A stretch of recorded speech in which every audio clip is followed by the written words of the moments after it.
अल्लाह पाक तुहानू सलामत रखे। एक काम करया करो, मगरब तो बाद घरों ना जाया करो, अपने बच्चों ब्याह करो।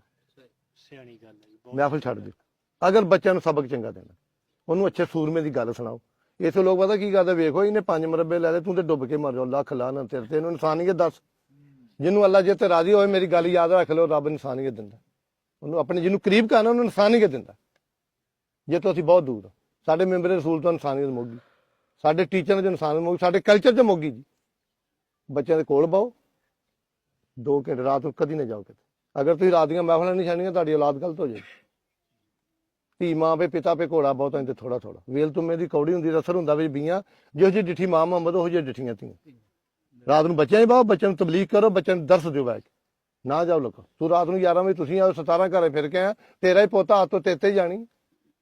तुसीं नमाज पानी शुरू कर दो, खुदा दी कसम तुहाडी 1 साल दी पोती तुहाडे नाल खलोण लग पेगी।